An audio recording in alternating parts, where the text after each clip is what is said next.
Assalamualaikum warahmatullahi wabarakatuh. Perkenalkan, nama saya Wiskia Saman. Di sini saya akan menjelaskan tentang pengertian fungi. Fungi atau yang sering kita kenal sebagai jamur adalah sekelompok makhluk hidup eukariotik yang heterotrof atau tidak bisa menghasilkan makanannya sendiri. Fungi termasuk ke dalam organisme heterotrof absorptif, di mana fungi mendapat makanannya dari luar tubuh atau lingkungan, lalu menyerap molekul nutrisi ke dalam sel-selnya. Menurut para ahli, fungi atau jamur memiliki ciri khusus yang tidak dimiliki oleh tanaman. Salah satunya yaitu dinding sel fungi yang mengandung zat kitin. Selain itu, fungi juga memiliki ciri khas yang lain, yaitu fungi tidak memiliki klorofil sehingga fungi tidak mampu membuat makanannya sendiri.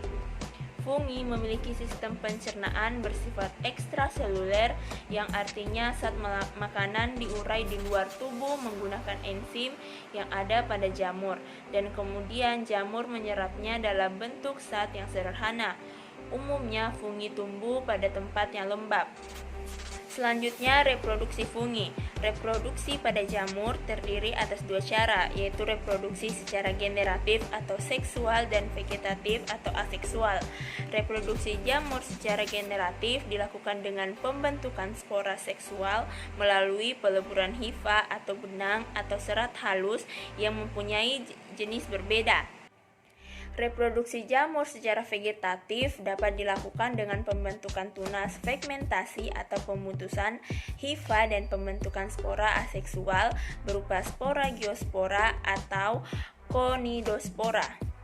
Perkenalkan, nama saya Fahrisa Anissa. Saya akan melanjutkan materi fungi. Yang pertama ialah ciri-ciri fungi. Ciri-ciri fungi ini tidak memiliki klorofil dan bersifat heterotrof. Selain itu, hidup menjadi saprofit, parasit, dan simbiosis. Dan juga memiliki sifat eukarion, di mana terdapat inti sejati. Fungi memiliki sel tunggal dan ada yang memiliki banyak sel. Selain itu, fungi ini berkembang biak secara vegetatif dan generatif. Fungi tumbuh pada lingkungan yang memiliki zat asam, di mana tempatnya lembab dan mengandung zat organisme. Dan terakhir, ciri-ciri fungi itu ialah salah satunya memiliki dinding sel tubuh yang tersusun dari kitin. Struktur tubuh fungi ini memiliki 8 bagian, di mana salah satu bagian struktur tubuh fungi ini yang pertama ada tudung atau pileus, di mana tudung atau pileus ini berfungsi untuk melindung atau sebagai tempat pelindung untuk himenium dan sistem produksi spora internal. Yang kedua ada lamela atau tempat terbentuknya banyak basidium yang akan menghasilkan spora basidium atau basidiospora. Yang ketiga ada hifa. Hifa pada fungi ini biasa juga disebut benang-benang halus. Yang keempat ada inti sel. Inti sel pada fungi ini membantu proses reproduksi. Yang keenam ada septum atau septa, di mana septa atau sepkat ini berfungsi sebagai dinding pada fungi. Ada miselium, di mana miselium ini adalah hifa yang bercabang membentuk anyaman. Dan yang kedelapan ada cincin atau anulus, di mana cincin anulus ini mengatur leluasanya spora dari kotak spora yang akan berkecambah membentuk hifa. Selanjutnya pada pengelompokan jamur atau fungi. Pada pengelompokan fungi terdiri atas 4 bagian, yaitu ada zygomicota, ada ascomicota, ada basidiomycota, dan ada deuteromycota. Zygomicota ini contohnya pada Rhizopus oligosporus seperti pada tempe. Ascomicota ini contohnya pada Saccharomyces cerevisiae atau ragi roti. Ada basidiomycota selanjutnya atau nama latin Volvariella volvaceae atau disebut jamur merang. Dan yang keempat ada Deuteromycota dengan nama latin Candida albicans atau biasa disebut jamur keputih. Pada pengelompokan jamur atau fungi terdapat kriteria pada jenis-jenis fungi dalam pengelompokannya, di mana pada hifa zygomicota ini bersifat tidak bersekat, namun pada ascomicota, basidiomycota, deuteromycota ini sama-sama bersekat. Kedua, pada spora aseksual. Spora aseksual ini pada zigomikota ini bersifat spora niofor. Namun, pada askomikota, basidiomikota, deuteromikota sama-sama bersifat konidiospor. Dalam spora seksual, zigomikota bersifat sigospora, askomikota bersifat askospora, dan basidiomikota bersifat basidispora. Namun, pada deuteromikota belum diketahui. Cara kawin pada zigomikota ini secara gametaniogami dan pada askomikota secara plasmogami, dan pada basidiomikota secara somatogami, dan pada deuteramikota belum diketahui. Bismillahirrahmanirrahim. Assalamualaikum warahmatullahi wabarakatuh. Saya Yuning Sari. Di sini saya akan menjelaskan tentang infeksi jamur. Gejala infeksi jamur sangat beragam, tergantung bagian tubuh yang terinfeksi. Misalnya bintik merah atau ungu di kulit, muncul ruam di kulit, kulit pecah-pecah, melepuh atau bernanah, gatal-gatal, terasa sakit di bagian yang terinfeksi, dan pembengkakan di area yang terinfeksi, dan masih banyak lagi contoh yang lainnya. Adapun obat yang direkomendasikan adalah fluconazole. Fluconazole merupakan obat yang digunakan untuk mengatasi infeksi akibat jamur, khususnya infeksi Candida pada vagina, mulut, tenggorokan, dan aliran darah.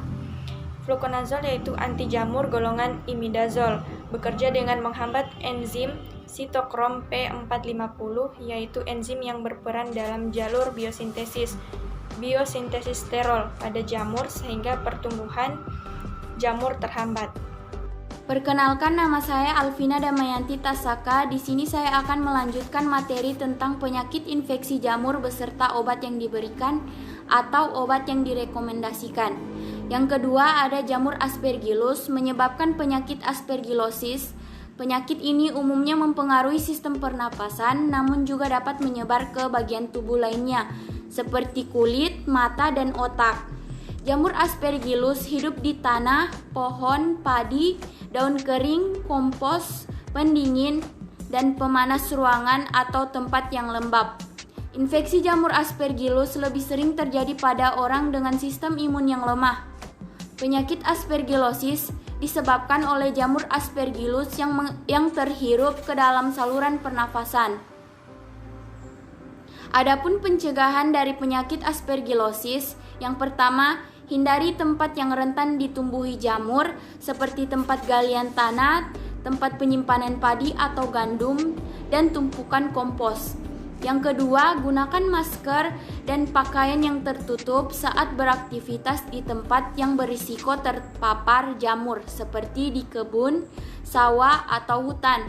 Yang ketiga, gunakan sarung tangan ketika melakukan aktivitas yang mengharuskan bersentuhan langsung dengan tanah, tinja, atau lumut. Selanjutnya, jangan menjemur pakaian basah di dalam rumah, terutama di kamar tidur.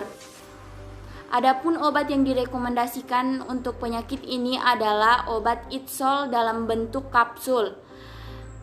Obat Itzol adalah obat untuk mengobati berbagai infeksi jamur seperti kandidiasis dan infeksi kulit seperti kutu air dan kurap.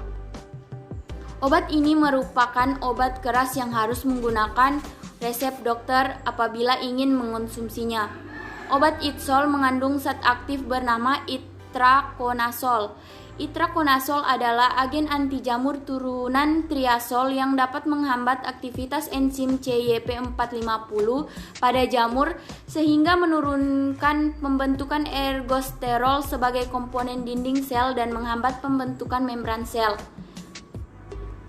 Dapat menghambat respirasi endogen berinteraksi dengan membran fosfolipid, menghambat transformasi ragi menjadi bentuk miselium, menghambat pengambilan purin, dan mengganggu trigliserida atau biosintesis fosfolipid sehingga obat ini mampu mengobati berbagai penyakit jamur.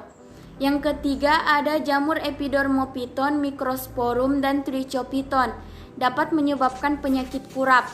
Kurap adalah infeksi jamur pada kulit yang menimbulkan ruam melingkar berwarna merah. Kurap dapat terjadi di berbagai bagian tubuh seperti kepala, wajah, atau selangkangan. Kurap disebabkan oleh infeksi jamur pada kulit. Jamur ini dapat menular melalui kontak langsung dengan penderita atau kontak tidak langsung dengan benda atau tanah yang terkontaminasi. Udara panas dan lembab dapat menyebabkan penyakit kurap. Berbagai pemakaian barang pribadi dan memakai pakaian yang ketat bisa membuat seseorang lebih rentan terkena kurap. Adapun pencegahan dari penyakit kurap yakni dengan menjaga kebersihan. Di samping itu, hindari berbagai pemakaian barang pribadi dengan orang lain. Gunakan alas kaki saat berada di tempat umum, serta mandi, cuci rambut, dan ganti baju setiap hari. Adapun obat yang direkomendasikan untuk penyakit kurap ini yakni terbinafin. Terbinafin adalah obat untuk mengobati infeksi jamur pada kuku atau kulit, termasuk kulit kepala. Beberapa kondisi akibat infeksi jamur yang bisa diobati dengan obat ini adalah kutu air, panu, dan kurap. Obat ini tersedia dalam bentuk krim dan tablet. Terbinafin bekerja dengan cara mengganggu pembentukan sterol yang berperan penting untuk menjaga keutuhan membran sel jamur. Dengan begitu, dinding sel akan melemah dan jamur akan mati. Penyakit infeksi beserta obat yang diberikan. Jamur Hitoplasma capsulatum yaitu penyakit yang disebabkan oleh hitoplasmosis. Hitoplasmosis adalah gangguan kesehatan yang terjadi akibat spora jamur dalam tanah yang terkontaminasi kotoran burung dan kelelawar, terhirup dan masuk ke dalam saluran nafas dan mengakibatkan berbagai masalah kesehatan pada anak-anak dan orang dewasa dengan daya tahan tubuh yang lemah. Hitoplasmosis bisa mempengaruhi fungsi berbagai organ tubuh, termasuk fungsi sistem saraf pusat yang biasanya disebut hitoplasmosis disseminata. Pencegahan hitoplasma capsulatum yaitu yang pertama, jauhi lokasi yang berisiko terjadinya paparan jamur penyebab hitoplasmosis seperti gua dan kandang burung. Yang kedua, siram tanah dengan air sebelum memulai membersihkan kandang ayam atau kandang burung agar jamur tidak tersebar melalui udara. Yang ketiga, hindari memelihara burung atau ayam, terutama bila Anda memiliki daya tahan tubuh yang rendah. Yang keempat, gunakan alat pelindung masker yang sesuai dengan peraturan keselamatan kerja. Obat yang direkomendasikan yaitu Amphotericin B adalah obat yang digunakan untuk mengobati infeksi jamur yang serius dan berbahaya. Obat ini tersedia dalam bentuk oral atau obat minum dan injeksi atau suntik. Amphotericin B bekerja dengan menghentikan pertumbuhan dan perkembangbiakan jamur. Obat ini tidak digunakan untuk mengobati infeksi jamur ringan yang terjadi di mulut, kerongkongan, dan vagina. Baik, inilah tadi hasil presentasi dari kelompok kami. Lebih dan kurangnya mohon dimaafkan. Billahi wal hidayah. Wassalamualaikum warahmatullahi wabarakatuh.